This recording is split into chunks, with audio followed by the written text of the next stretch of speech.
Este tema yo creo que si no nos toca o si no nos genera curiosidad, debería hacerlo, porque es un tránsito por el cual hemos atravesado en múltiples ocasiones en la historia de nuestra alma, en el registro milenario de nuestra alma. Incluso para quienes, por ejemplo, no creen en la reencarnación, yo les respondería que esta cuestión no es algo que se limite a la creencia o si resuenas con ello o no, digo, cada quien, es muy respetable las creencias de cada quien, pero yo creo que lo más saludable para nuestro desarrollo evolutivo es partir de la aceptación y de la integración de esto como un hecho, como una verdad. Porque una vez que aceptamos que el alma reencarna y, como dije, pues atraviesa por estos bardos, que ahora voy a eso, múltiples veces en su historia, en su registro milenario, y que de hecho pues el tránsito por los bardos es lo que va a definir, digamos que es como incluso ahí su examen final, ¿no? Es lo que va a definir también lo que va a encarnar en su siguiente vida. Entre más conocimiento tengamos de estos procesos o de estas fases que va experimentando el alma a lo largo de su existencia, porque esta, digamos que no va a regresar a la fuente, no se va a liberar hasta que integre pues todas las enseñanzas que viene a atravesar y a experimentar en sus múltiples encarnaciones, como decía. Entonces, si esto no es un tema que nos toca o nos genera curiosidad, incluso pasión por saberlo, ¿no? Incluso también una fuerte inclinación a profundizar en estas filosofías o en estas narrativas de estos bardos que nos han legado distintas tradiciones y escuelas místicas, tanto tradiciones también filosóficas, para ir entrando en el terreno que nos importa por acá, que nos es relevante en cuestión de los bardos. Yo creo que, como decía, a partir de la aceptación de que el alma reencarna y que el alma, la vida que a la cual le da, esta vida a la cual le da pues todas estas experiencias y también digamos que el alma encarna ya con una historia, ya con un registro, entonces pues la vida que estamos experimentando cada quien es el resultado, es la consecuencia de este tránsito anterior que guarda el alma en su propia historia. ¿Qué es lo que sucede cuando morimos? Este tema, como decía, es algo que nos atraviesa, es algo que por más que queramos como reducir nuestra experiencia humana a una vida finita, ¿no? Como una sola identidad, tocar estas fibras tan sensibles de lo que palpita en nuestro corazón, que es este pulso de vida que está dado a su vez también por el alma, ese pulso de vida o estas fibras sensibles que se tocan al escuchar sobre estos temas despiertan una memoria muy antigua en el alma. Entonces, digamos, no podemos pasar como impunes, ¿no? A este tipo de cuestionamientos o a esta invitación a partir pues de un nuevo paradigma una vez que aceptamos que el alma encarna y reencarna a través de también esta condición para encarnar, que es el velo del olvido. Entonces, pues, por supuesto, no tenemos esta memoria consciente de nuestras vidas pasadas o de estas encarnaciones anteriores del alma. Sin embargo, pues esa memoria está impresa, está contenida en nuestro cuerpo, en nuestras células, en nuestra sangre, en nuestro inconsciente también. Entonces, como decía, al tocar estos temas ya por una simple conversación, ya por el simple hecho de estar escuchando este live, pues empieza a tocar estas fibras, ¿no? Y otra vez nos atraviesa este tema. Y bueno, y también cada quien se va acercando a este conocimiento, a estas filosofías, pues a su debido ritmo, a su paso. Es algo que no podemos apresurar, pero como decía, me parece muy relevante para la vida el saber de qué se trata este proceso de muerte, hacia dónde se dirige nuestra conciencia, porque al final esa conciencia es lo que prevalece ¿Qué es lo que sucede, no? Una vez que estamos transitando por estos famosos bardos, ¿no? Bardo es una palabra en sánscrito que significa estado intermedio. ¿Qué nos dice ese estado intermedio? Que se ha concluido un ciclo, ¿no?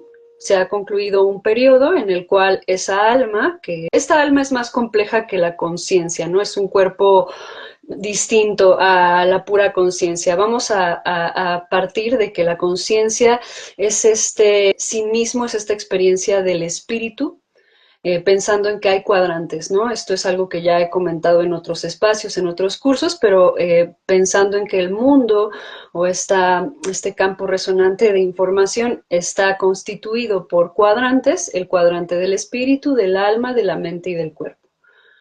El alma es consciente, el alma recibe, está vivificada por esa conciencia del espíritu. Entonces, sí, la conciencia es lo que prevalece, sin embargo, pues esta habita en el cuerpo del alma. Entonces, una vez que esa alma ha concluido ese periodo de vida en donde vino a experimentar esa encarnación en específico, porque esa encarnación es la que le ofrece las enseñanzas, las lecciones, la escuela, ¿verdad?, que viene a transitar. Y una vez que ha integrado esas enseñanzas, entonces es así como va escalando en su proceso evolutivo.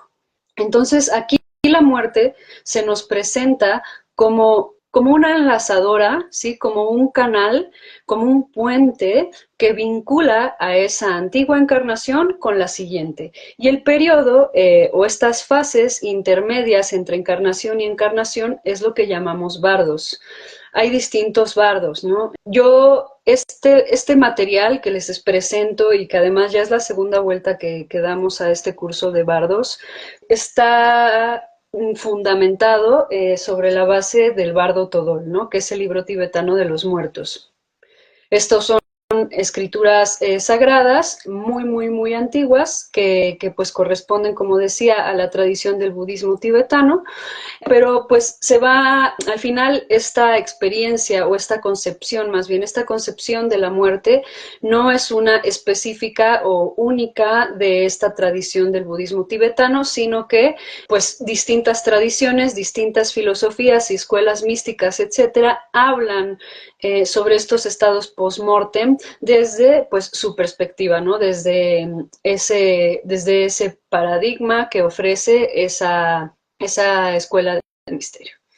Entonces, este curso de bardos se va alimentando, ¿verdad?, de estas distintas perspectivas sobre este proceso de muerte y también de esos estados post-mortem, que es ya ocupando la palabra sánscrita, pues serían estos bardos, ¿no? Estos estados intermedios en donde, pues, el alma y la conciencia se retiran de los 5 sentidos, se retiran del cuerpo y comienzan su nuevo camino de trascendencia a esa encarnación en donde, pues como decía, experimentó esa escuela que fue la vida, en mi caso como Dania, ¿no? Y cada quien está en su propio camino, ¿no? Es ahí en donde podemos referir a la cultura pop que nos dice que eres un alma vieja, ¿no?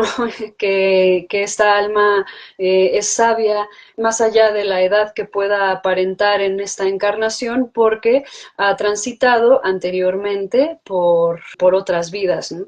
Entonces, digamos que los bardos se abren.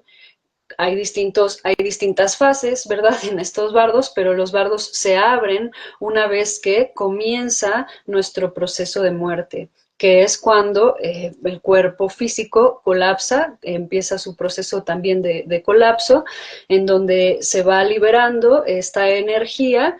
La intención o para qué, ahora entrando el para qué nos sirve este conocimiento, es conscientemente llevar nuestra energía ubicada en nuestros centros energéticos, en nuestros chakras, elevándola, siguiendo el orden ascendente para que ésta pueda liberarse y trascender este cuerpo físico a través de la misma puerta de entrada, ¿no?, que sería nuestra coronilla. Entonces, cuando estamos muriendo, el alma puede en realidad salir disparada por cualquiera de nuestros centros energéticos, ¿no? Pero esto, como decía, pues no pasa desapercibido para su registro milenario. Entonces, la puerta por la cual va a salir va a tener implicaciones para la siguiente encarnación. Entonces, esto que sucede en los bardos, esto que acontece, pues sí se podría nombrar como una especie de examen, de juicio, ¿no? De momento en donde se hace una revisión de qué es lo que se transitó en esta vida con esa identidad en particular.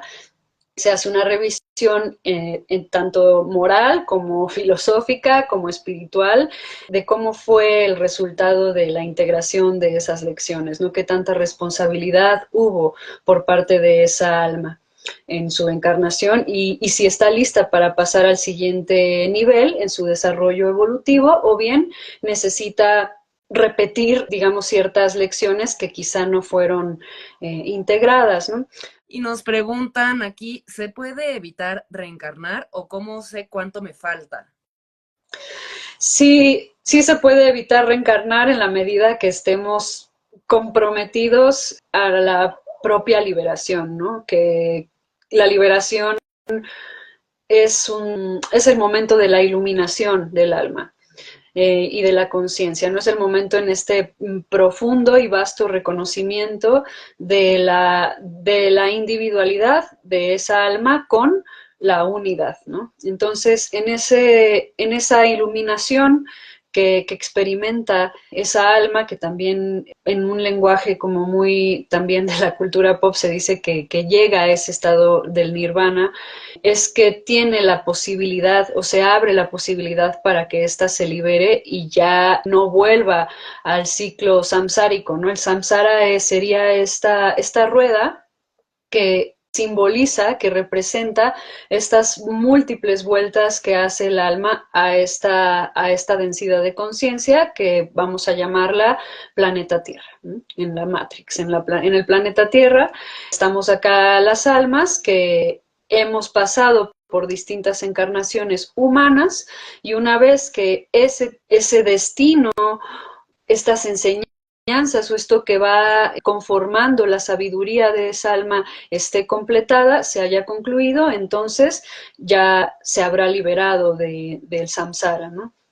Ahora, este es un proceso que es muy complejo y además responde pues a un entramado de hilos y múltiples causas y efectos que de verdad es imposible para nuestra mente humana saber cuánto tiempo nos llevaría porque el karma o aquello que está definiendo la manera en la que vivimos nuestras condiciones de vida, nuestras condiciones de conciencia también, nuestro estado de conciencia, en qué punto de su evolución se encuentra, en qué punto de su expansión se encuentra, cuáles son esas causas que le anteceden al momento presente, pues son infinitas, son muy complejas, son multidimensionales, entonces, vaya, es algo que excede al entendimiento humano, por lo tanto, yo creo que acá el preocuparnos cuánto nos falta, pues podemos hacernos la pregunta como una curiosidad, ¿no? Pero tener una respuesta para ello,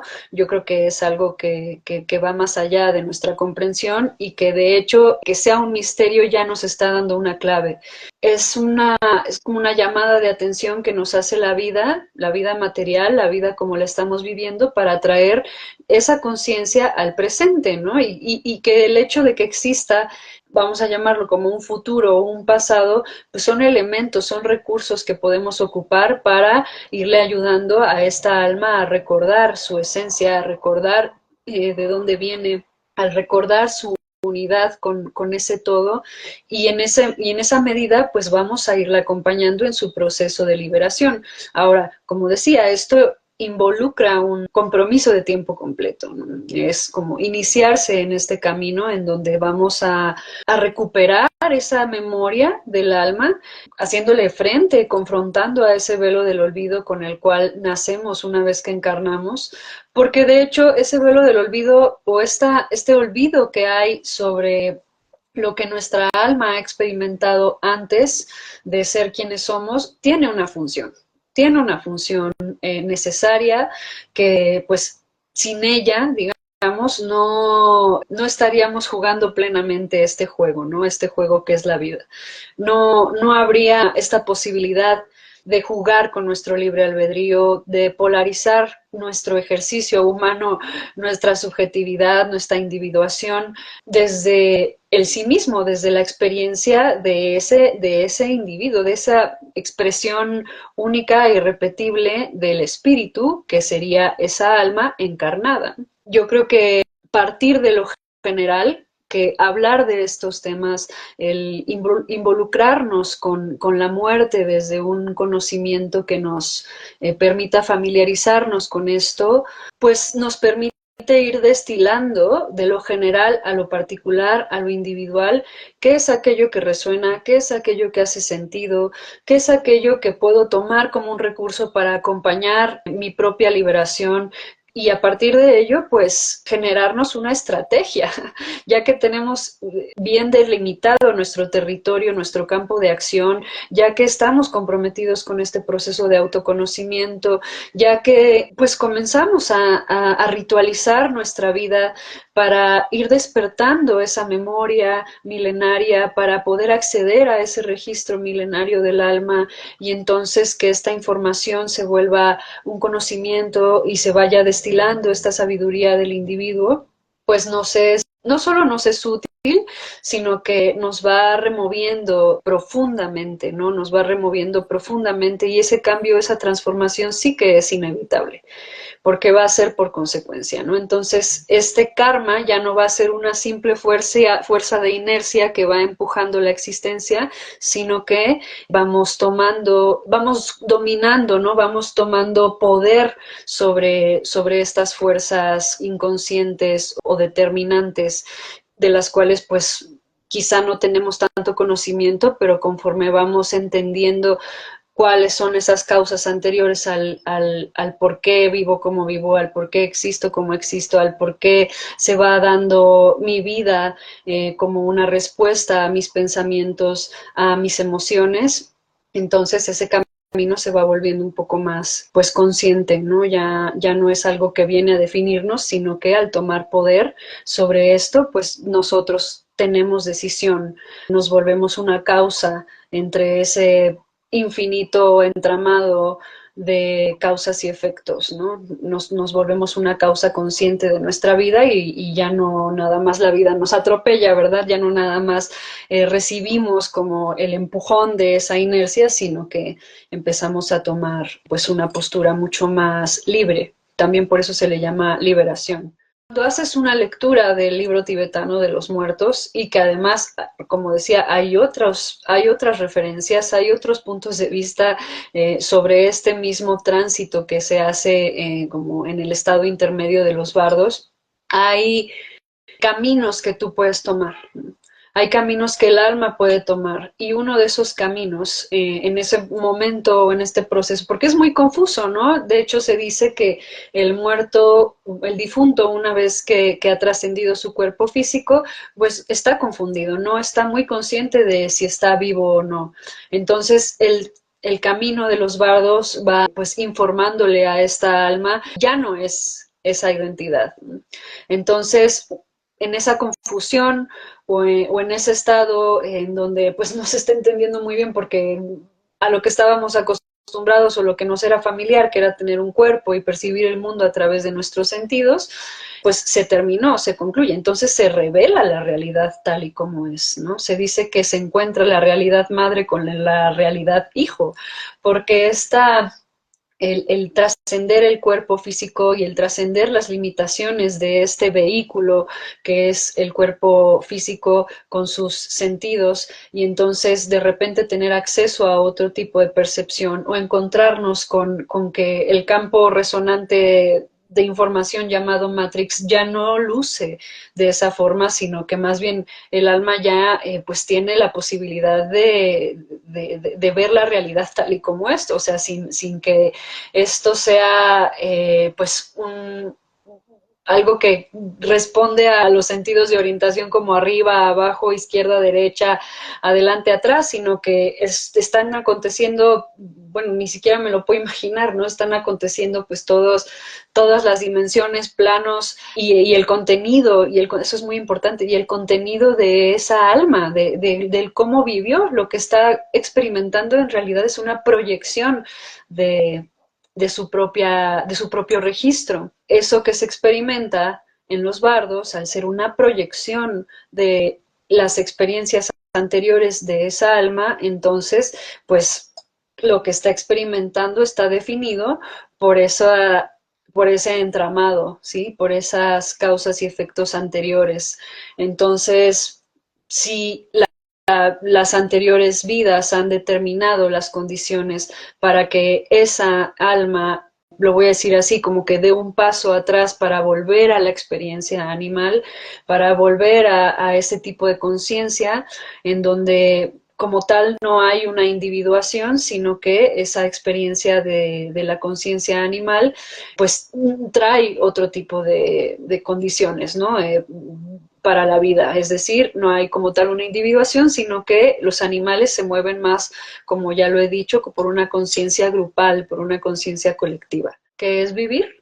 Que nos hagamos esa pregunta, ¿qué es vivir? ¿Y qué papel juega la muerte en esta pregunta sobre el qué es estar vivo, ¿no? Y cómo define la vida la muerte, la conciencia que tenemos de la muerte, la familiaridad que tengamos con la muerte, el cómo percibimos a la muerte como tal, como entidad o como proceso, o tanto real como simbólico, real como refiriéndome en términos de vida y vida orgánica que cesa y, bueno, pues la ausencia que eso deja, ¿no? Pero también las muertes simbólicas que experimentamos precisamente que nos van iniciando en este camino de liberación, ¿no? Esas muertes simbólicas son las que nos inician en un camino. Esto también, como todo, ¿no? Al ser un misterio, y que tenemos el registro de algunos sabios, de algunos iluminados que han ido y han regresado o han recordado o han podido a través de meditaciones y desprendimientos de su cuerpo astral y etcétera, poder ir a investigar qué es lo que acontece en estos estados intermedios y en el camino del alma, pues vamos a encontrar múltiples opiniones o argumentos, incluso filosofías sobre los estados post-mortem, pero yo con lo que resueno y con o sea, lo que he investigado al respecto y con lo que resueno es que esta alma pues no se está liberando, ¿no? Está como abortando la misión, ¿no? Dice, no, esto me excede, esta encarnación, porque la encarnación que se está viviendo, esa vida que se está viviendo es un resultado, es una consecuencia de anterior, como decía, de la concatenación de eventos anteriores. Si no estamos pudiendo con esa programación en esa vida, de nuestras enseñanzas en esa vida y la manera en la que decidimos como salirnos de ese programa, salirnos de esa escuela, es a través de arrebatarnos la vida, pues ahora sí que se los dejo a ustedes, ¿no? ¿Ustedes qué piensan que va a suceder si esa materia, si esa enseñanza, si esa prueba no se integró, sino que más bien perpetuamos la evasión o perpetuamos el dolor o nos es demasiado, ¿no? Que también no es por no es por emitir un juicio al respecto, ¿no? Pero creo que sí hay claves muy claras que invitan al individuo a responsabilizarse de su propia vida y, como decía de hecho el Buda, que el estado en el que vivimos es el resultado de nuestros pensamientos. Entonces, la mente o bien puede ser un amo cruel o puede ser un fiel sirviente. ¿Cómo podemos polarizar la mente en cualquiera de estos dos caminos? Bueno, pues en donde justo se ejercita ese libre albedrío, se ejercita esa responsabilidad, se ejercita esa aceptación, esa resiliencia, a tomar esa responsabilidad y, como decía, también como a dominar ese poder de cambiar el foco, de cambiar el punto de vista, de cambiar el paradigma que está rigiendo nuestra existencia, para que entonces esta vida que se nos impone tan dolorosa, de la cual queremos huir y de la cual no nos estamos logrando liberar o practicar esa responsabilidad que sino que más bien nos está absorbiendo, nos está tragando la propia experiencia de nuestra vida, pues está dejando consecuencias para esa alma, porque eso que no se está resolviendo en esa vuelta del samsara, pues se va a presentar de alguna u otra manera en la siguiente vuelta, ¿no? Si es algo que no se integró, como decía, si es algo que no se trascendió, si es algo que no se aprendió, pues se va a repetir, porque nada de esto se pierde, o sea, como decía, es un registro, entonces no es como que, ay, nadie se dio cuenta, ¿no? Y pues ya me hago güey y como que no, eso no pasó, ¿no? Pues eso es autoengaño y del alma y el registro y la ley de causa y efecto y el espíritu y todos se están dando cuenta, ¿no? No es como que podemos engañar a nadie, mucho menos a nosotros mismos, ¿no? Entonces, bueno, pues eso, no se está cumpliendo ningún tipo de liberación ahí, más que es como una evasión o perpetuar como el ceder nuestro poder personal a esa inercia, a ese inconsciente y tomar ese poder que posibilita la libertad, ¿no? Porque si no nos hacemos responsables, entonces tampoco hay ejercicio de ese poder personal y por lo tanto vamos dificultando nuestro propio proceso de liberación, sino que seguimos como esclavizados a condiciones, ¿no? En mi experiencia, cuando se hace trabajo con la muerte, como una maestra, como una compañera también, se mueven muchas cosas. Justo pues nos sacude en donde tenemos que ser sacudidos, ¿no? Es como entregarnos a ese flujo de la vida y de la muerte y pues ese diálogo. Son dos caras de la misma moneda, ¿no? Entonces ese diálogo nos va generando una intimidad con esa maestra y como decía, pues sacude cuestiones internas y cuestiones de nuestra vida que ya necesitan ser concluidas o necesitan ya ser transformadas, transmutadas. Entonces, bueno, pues esto lo comento como decía, como para reforzar la invitación, ¿no? Que el trabajo que se hace en este curso teórico y práctico sobre la vida y la muerte genera estos movimientos necesarios que tienen que suceder en nuestra vida. Digo, a cada quien le va a resonar o le va a impactar de alguna manera particular, pero cuando se hace trabajo con la muerte, como digo, de acuerdo a mi experiencia, no pasa inadvertido, ¿no? Siempre va a haber algo que va a comenzar un proceso de transformación, tanto en el cómo nos relacionamos con ella, cómo miramos la vida y también, bueno, incluso consecuencias en la vida material, ¿no? Nos va a poner a prueba, va a ser bueno, pues está llegando a mí esta información y si está aconteciendo en resonancia o en sincronicidad esta situación en mi vida, entonces, ¿cómo puedo ponerlo en práctica, ¿no? O cómo este conocimiento se vuelve entonces un recurso que pues nos va ayudando a digerir esos acontecimientos, ya sean incómodos, dolorosos, que nos generen miedo o sufrimiento incluso, que en esa digestión nos vayamos liberando, por lo menos pasito a pasito, de ese sufrimiento o de esa resistencia o de ese rechazo o de esa evasión o en fin, ¿no?